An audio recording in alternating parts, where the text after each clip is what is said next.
LGBTQ ये अब किसी और के कल्चर का नहीं बल्कि हमारे कल्चर का हिस्सा बनता जा रहा है। प्राइवेट स्कूल्स में ऐसी वर्कशॉप्स भी हो रही हैं जहां पर जेंडर और आइडेंटिटी पर डिस्कशन हो रही हैं और वो भी बिना पेरेंट्स के अप्रूवल के। एप्पल, गूगल, नेटफ्लिक्स, अमेज़ॉन इस प्राइड मंथ की मार्केटिंग करते हैं और उसका मकसद क्या होता है? अगर सिस्टम जहर दे रहा है तो इस जहर का तोड़ भी हमें ही बनाना पड़ेगा और इस जहर का तोड़ सिर्फ एक चीज़ है। लेकिन अगर आज आप खामोश हो गए तो कल आपसे आपका बच्चा ही सवाल करेगा कि बाबा जब मुझे कार्टून्स में कंफ्यूज किया जा रहा था तो आप कहाँ थे, आपने मुझे रोका क्यों नहीं?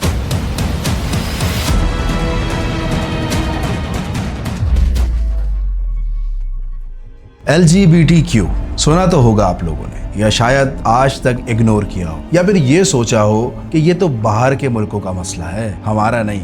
लेकिन दोस्तों, समझना पड़ेगा, ये अब किसी और के कल्चर का नहीं बल्कि हमारे कल्चर का हिस्सा बनता जा रहा है। और आज इस वीडियो में मैं उस एजेंडा के बारे में बात करने जा रहा हूँ जो स्लो पॉइजन की तरह हमारी सोसाइटी और सबसे खतरनाक बात हमारे बच्चों के जहनों में डाला जा रहा है। तो ये वीडियो एंड तक जरूर देखिएगा क्योंकि एंड में आपको ये पता लगेगा कि ये सिर्फ एक चॉइस नहीं बल्कि एक प्लान है।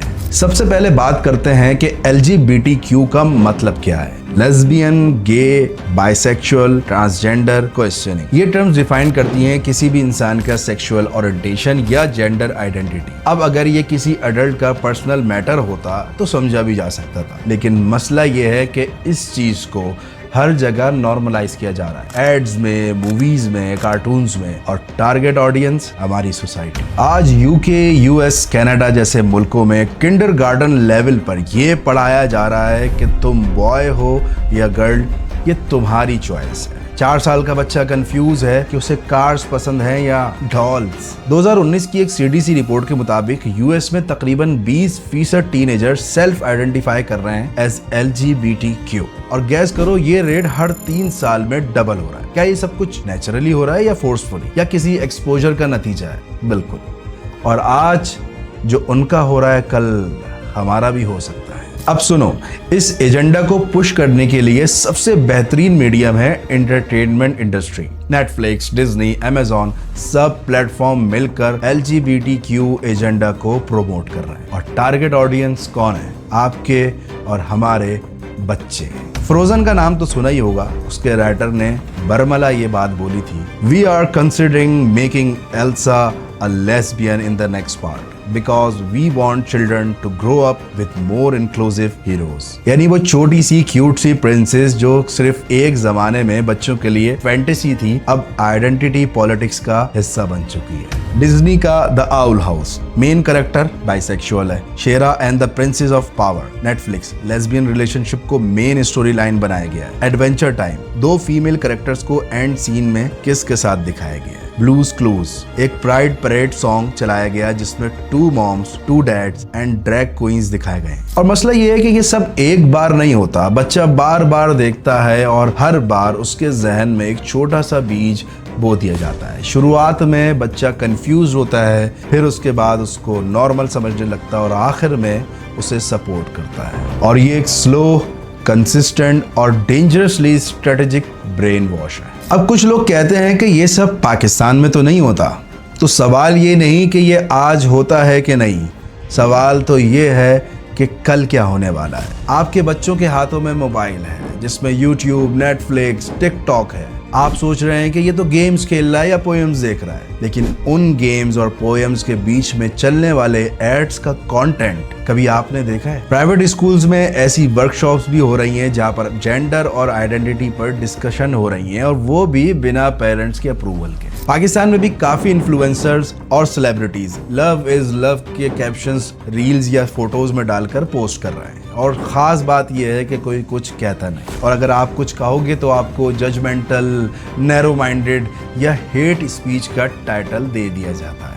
इस्लाम ने कभी किसी की बेइज्जती करने का हुक्म नहीं दिया, लेकिन हलाल को हराम बनाने की इजाज़त भी नहीं दी। कुरान मजीद की एक आयत का तर्जुमा है, और लूत को हमने भेजा जब उसने अपनी कौम से कहा कि क्या तुम ऐसी फौहश काम करते हो जो तुमसे पहले दुनिया में किसी ने नहीं किया। हजरत लूत अलैहिस्सलाम की कौम के साथ क्या हुआ था सबको मालूम है, लेकिन क्या हम उसी रास्ते पर नहीं चल रहे? अब बात करते हैं फितरत की कि फितरत क्या कहती है। एक मर्द का जिस्म इसलिए नहीं बनाया गया कि वो एक मर्द के साथ ही फिजिकल कनेक्शन कायम करे, और इसी तरह औरत का भी जिस्म इसी तरह डिजाइन नहीं किया अल्लाह ने कि वो एक औरत के साथ कोई कनेक्शन बना सके। और अगर सब कुछ नॉर्मल है तो फिर अल्लाह ने इंसान की बॉडी को इस तरह डिजाइन ही क्यों किया? फितरत खामोश है, लेकिन झूठ कभी उससे छुप नहीं सकता। क्या ये सब लोगों की पर्सनल चॉइस है? नहीं, ये एक ग्लोबल वेल फंडेड मूवमेंट है। हर साल $1 बिलियन कंपनीज जैसे एप्पल, गूगल, नेटफ्लिक्स, अमेजॉन इस प्राइड मंथ की मार्केटिंग करते हैं, और उसका मकसद क्या होता है? ना टॉलरेंस ना वेयर्डनेस, सिर्फ कंट्रोल और एक्सेप्टेंस बिल्ड करना। देखिए भाई, हम इस चीज पर हर वक्त रो तो नहीं सकते कि ये सब क्या हो रहा है, ये गलत हो रहा है। अगर सिस्टम जहर दे रहा है तो इस जहर का तोड़ भी हमें ही बनाना पड़ेगा, और इस जहर का तोड़ सिर्फ एक चीज है, अच्छी परवरिश। अपने बच्चों के साथ बैठो और बात करो, लेकिन उस तरह नहीं जिस तरह पुराने जमाने में समझाया जाता था कि भाई ये मत करो, ये गलत है। आज का बच्चा रीजन मांगता है, उसको समझाओ उसकी एज के हिसाब से, और ये बताओ कि हर ट्रेंड फॉलो करना मैच्योरिटी नहीं है। अपने बच्चों के साथ ट्रस्ट का रिश्ता बनाओ, ऐसा कि अगर कल को कोई मूवी, कार्टून या कोई फ्रेंड उनको कंफ्यूज करे तो वो आपके पास आए, गूगल के पास ना जाए। बहुत ही इंपॉर्टेंट बात करने जा रहा हूँ कि हर चीज को नॉर्मल समझने वाली सोच से बच्चों को बचाओ। देखो कि नेटफ्लिक्स, यूट्यूब पर एक क्यूट सी लव स्टोरी जो बच्चों को दिखाई जा रही है वो क्या है? क्या वो सिर्फ एंटरटेनमेंट है?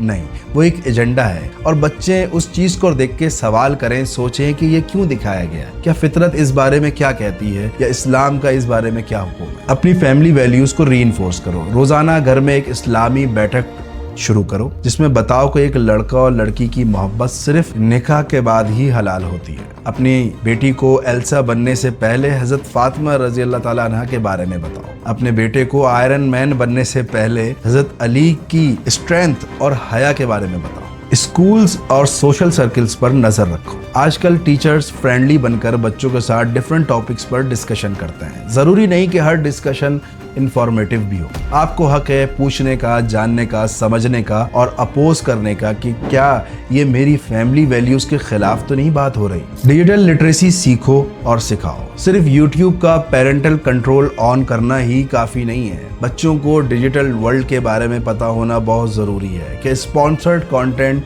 क्या होता है, एल्गोरिथम आपको क्या दिखा रहा है और किस तरह से आपकी अटेंशन को मैनिपुलेट किया जा रहा है। क्योंकि जब बच्चा ये समझ जाएगा तो वो रिजेक्ट करने के काबिल भी हो जाता है। देखो, दुनिया का ट्रेंड बदल गया है। जो पहले गुनाह समझा जाता था आज स्टाइल समझा जाता है। कोई इस्लाम की बात करे तो उसको मौलवी कहा जाता है। लेकिन याद रखें, आखिरी दौर के करीबी वक्त में सब कुछ उलट होगा। हक गलत होगा, गलत हक होगा। लेकिन वही लोग सेफ होंगे जिन्होंने पहले ही अपने बच्चों के जहनों में सच्चाई का बीज बो दिया होगा। लेकिन अगर आज आप खामोश हो गए तो कल आपसे आपका बच्चा ही सवाल करेगा कि बाबा, जब मुझे कार्टून्स में कंफ्यूज किया जा रहा था, जब मुझे 2 डैड्स वाली स्टोरीज यूट्यूब पर दिखाई जा रही थी, जब मुझे स्कूल में ये सिखाया जा रहा था कि बेटा तुम लड़का हो या लड़की, ये तुम्हारी चॉइस है, तो आप कहाँ थे? आपने मुझे रोका क्यों नहीं? आखिर में सिर्फ एक ही बात कहूंगा कि जब फितरत की इज्जत नहीं होती तो नस्लें तबाह होती हैं। आप आज एक बच्चा नहीं बचा रहे बल्कि एक नस्ल, एक सोच और एक फ्यूचर बचा रहे हैं। और अगर आज आपने इस वक्त हिम्मत से काम ले लिया तो कल आपका बच्चा सर उठा के दुनिया को कहेगा कि मुझे पता है मैं कौन हूँ, मैं कंफ्यूज नहीं हूँ, मुझे मेरे अल्लाह ने बनाया है और मैं उसी पर राजी हूँ।